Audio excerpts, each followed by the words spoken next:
जैसे करना लेकर आ गया हो जिसपे आप वाह कहने पे तो मजबूर हो जाओगे। तो चलिए अब हम बिना किसी देर के इस वीडियो को स्टार्ट करते हैं।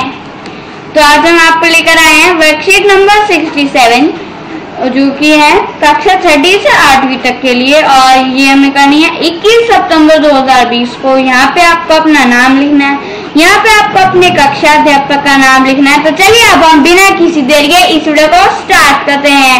तो हर रोज की तरह मैं पौधों को पानी दे रही थी कि अचानक बहुत सारी मधुमक्खियां उड़ने लगी। ध्यान से देखने पर बड़े पौधों के बीच एक मधुमक्खी का छत्ता दिखाई दिया। देखिए यहाँ पर एक लड़की है, ठीक है। जैसा आप सब रोजाना अपने पौधों को पानी देते हैं, ठीक है, अचानक से उसने देखा कि उसके आसपास जो है बहुत सारी मधुमक्खियां उड़ने लगी है। फिर जब उसने थोड़ा ध्यान से देखा तब उसको पता चला कि उन्होंने तो अपना खुद का छत्ता बना लिया है, ठीक है। तो उसे देखकर मैं बहुत खुश हुई क्योंकि अभी तक सिर्फ किताबों में ही देखा व पढ़ा था। तो देखिए अब उसे देखकर वो लड़की बहुत खुश हो गई कि क्योंकि देखिए वो पहली बार देख रही थी किसी मधुमक्खी का छत्ता। पहले तो उसने बस किताबों में ही देखा था। तो और अब समझी कि किताबें पढ़ना कितना जरूरी है। देखिए अब वो समझी कि किताबें पढ़ना कितना जरूरी है। अगर वो ना पढ़ती तो देखिए उसको कुछ पता ही नहीं होता ये क्या है येलो येलो सा, ठीक है। अगर मैंने मधुमक्खी के छत्ते से दूर रहने के बारे में ना पढ़ा होता तो जिज्ञासु आवाज उसे छू लिया होता और मधुमक्खी मुझे काट लेती। देखिए अब वो लड़की सोच रही है शुक्र है कि मैंने वो पढ़ा था कि उसके पास नहीं जाना चाहिए छत्ते यहाँ, वरना वो जो है जिज्ञासु, ठीक है, तो उसको छू लेते हैं। फिर जो है मधुमक्खी को लग रहा है कि हमारे घर को जो है अटैक कर रही है, तो वो काट लेते हैं, ठीक है। तो फिर अब देखिए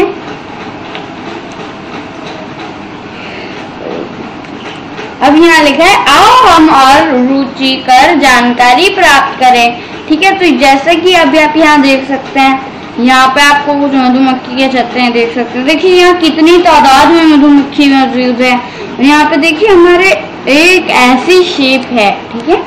तो अब हमें कुछ क्वेश्चन है जिससे हमें जो है और जानकारी इकट्ठा कर पाएंगे मधुमक्खी और उनके छत्तों के बारे में। तो मधुमक्खियों के छत्ते के प्रकोष्ठों का आकार कैसा है? तो देखिए अब आकार कैसा, तो देखिए जैसे कि आप यहाँ पर देख सकते हैं कि देखिए ये क्या है हमारा, ये देखिए मधुमक्खियों के छत्ते का आकार प्रस्तोकनीय होता है, ठीक है। अब उसका आकार है प्रस्तोकनीय।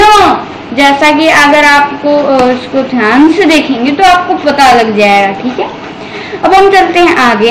तो प्रश्न नंबर 2, मधुमक्खी के छत्ते में कौन सा पदार्थ होता है और वह हमारे लिए किस प्रकार लाभदायक है? तो देखिए आप सबको पता ही होगा, उसमें होता है शहद, ठीक है, शहद होता है। जैसा कि आप यहाँ देख सकते हैं मधुमक्खियों के छत्ते में शहद होता है जो हमें कई तरह की बीमारियों जैसे खून की कमी, कब्जियत, खांसी, सर्दी से बचाता है, ठीक है, आदि बहुत सारी बीमारियों से बचाता है, ठीक है। ये कुछ एग्जाम्पल्स है। तो अब हम चलते हैं आगे।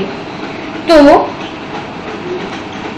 ये देखिए अब हमारा अगला प्रश्न है कि प्रश्न नंबर 3, क्या आपको याद है कि मधुमक्खियां पर्यावरण की रक्षा में क्या महत्वपूर्ण भूमिका निभाती है? जानकारी इकट्ठा कीजिए।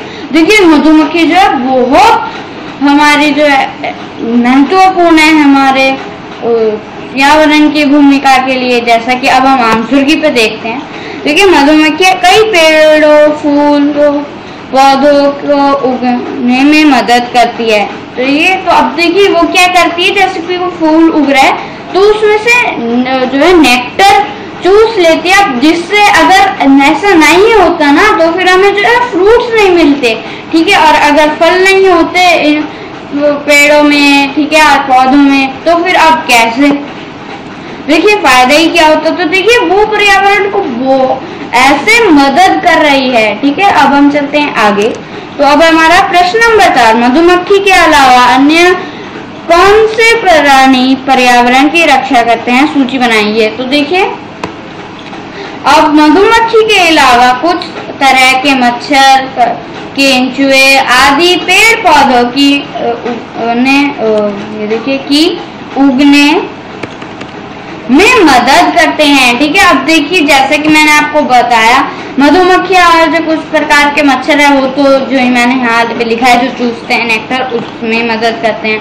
केंचुए आदि जो है कैसे मदद करते हैं, वो मिट्टी में रहते हैं। ठीक है, जिससे क्या होता है, हमारे पेड़ पौधों को उगने में मदद होती है।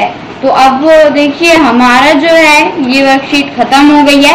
तो उम्मीद करता हूँ आपको वीडियो पसंद आया होगा। अगर अच्छा लगा लाइक कर ही देना, चैनल को सब्सक्राइब नहीं करा है तो कर देना। तो के बाय गाइस।